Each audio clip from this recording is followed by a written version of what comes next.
Каким был 2020 год для партии ЛДПР, обсудим прямо сейчас в программе «Интервью». В эфире главного телеканала «Республики» сегодня вместе с нами депутат Госдумы от партии ЛДПР Иван Сухарев. Иван Константинович, здравствуйте. Здравствуйте.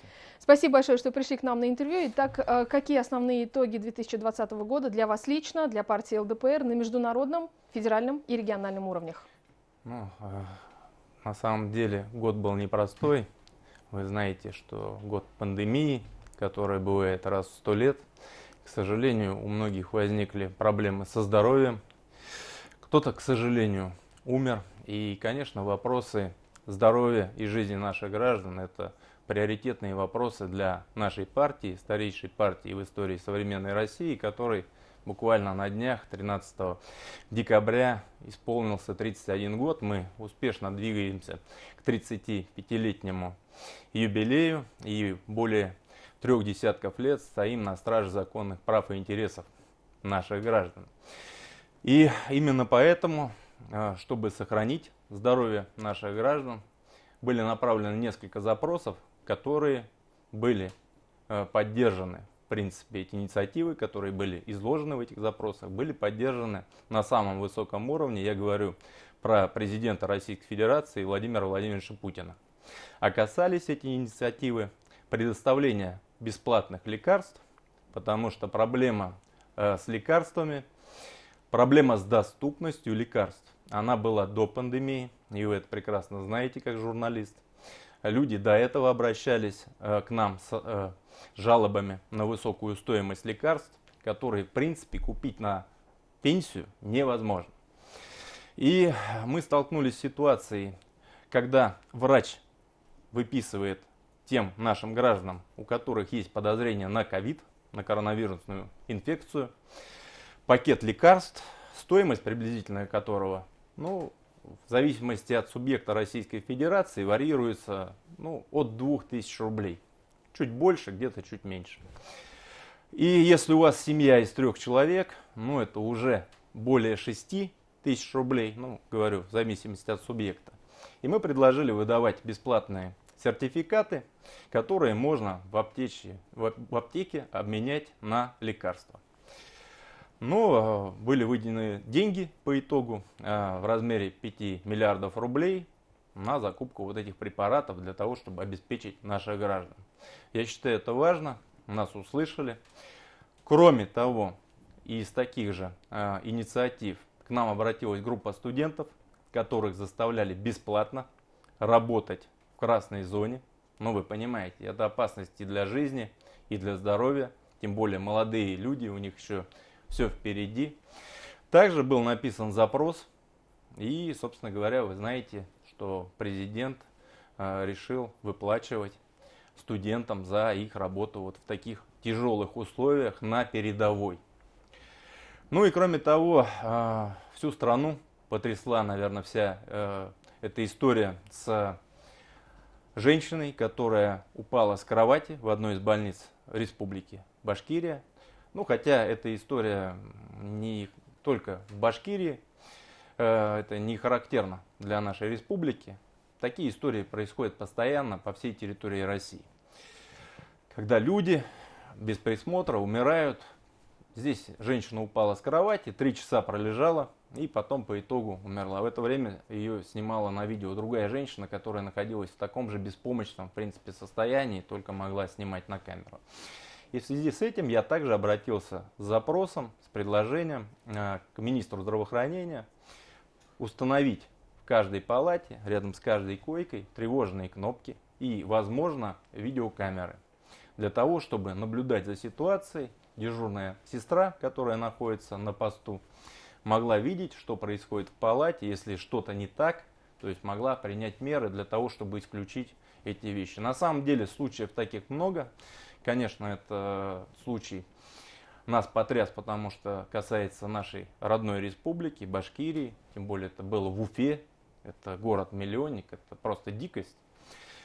Подобного рода опыт уже имеется на самом деле, и мы считаем, что его надо распространить на все наши больницы и такого рода учреждения. Что касается региональных инициатив, что отметите здесь? Я хотел бы продолжить все-таки дальше. Мы тут коснулись федерального уровня. Что касается достижений, наверное, международного уровня, я хотел бы отметить, что не так давно я был избран председателем комиссии в Межпарламентской ассамблее православия. Очень много планов. Это та организация, которая прославилась буквально летом 2019 года, когда был переворот в Грузии, в Тбилиси. Это были мы.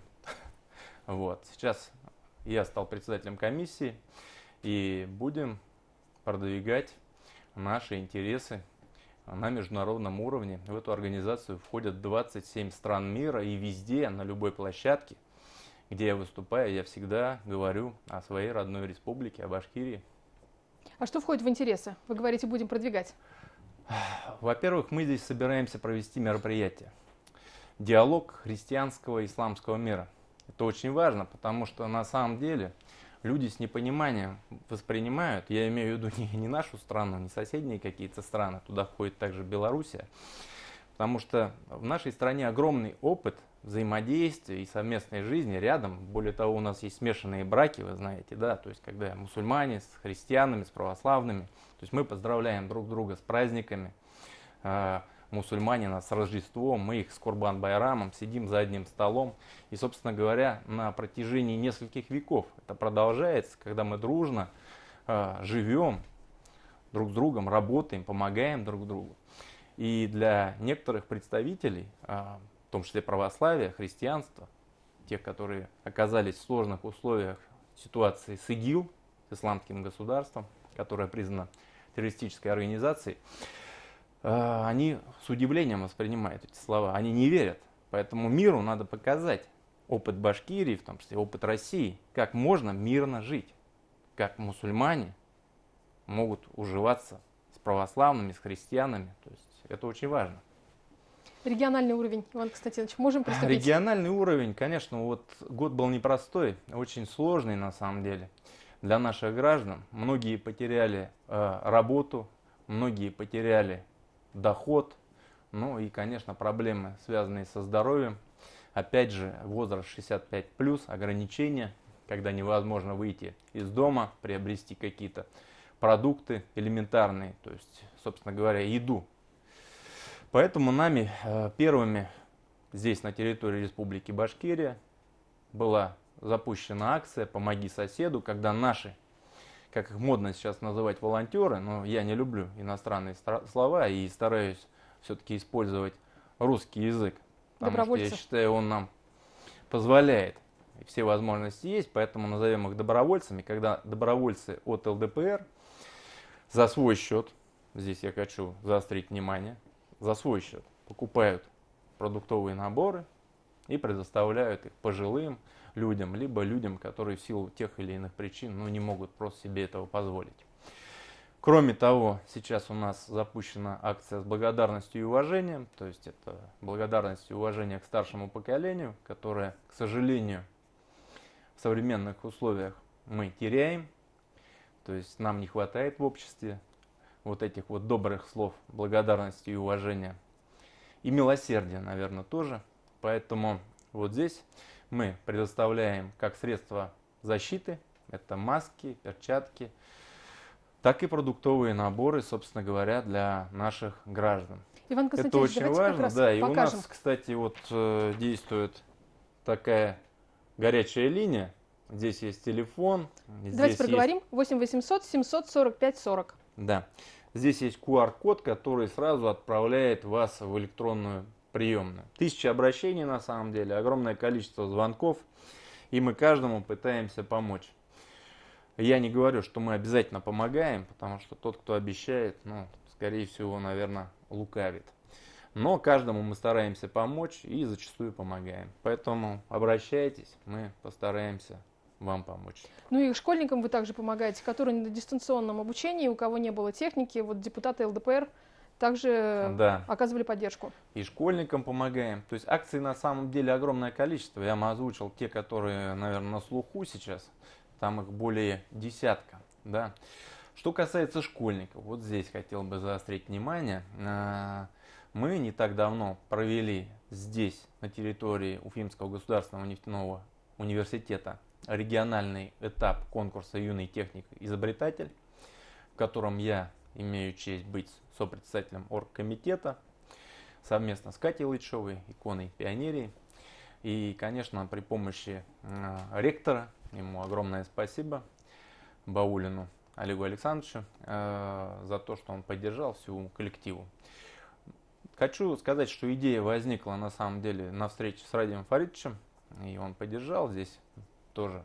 Спасибо, потому что идея очень важная и очень нужная. О ней говорит наш президент, это технологический прорыв.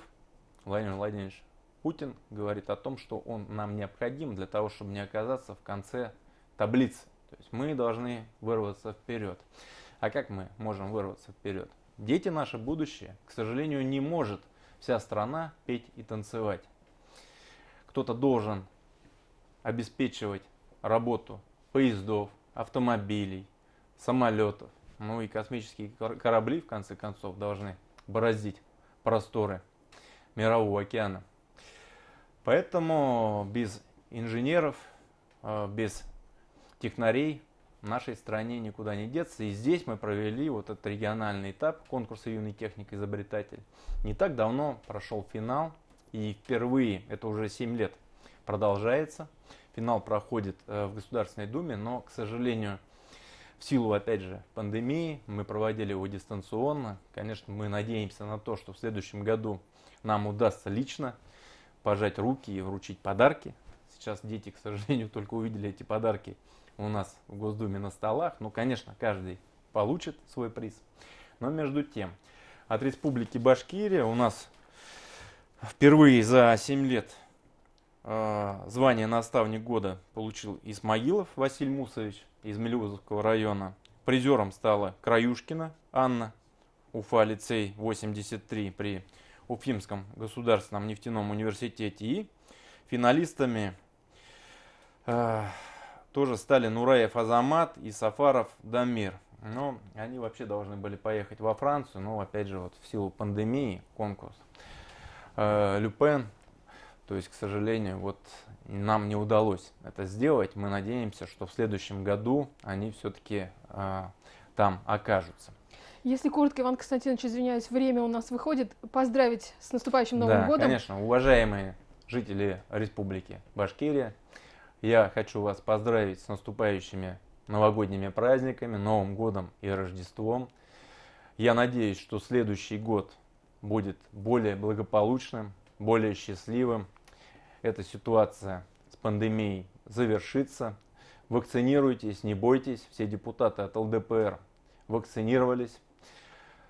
Прежде всего речь идет о вашей жизни и здоровье, о здоровье ваших близких.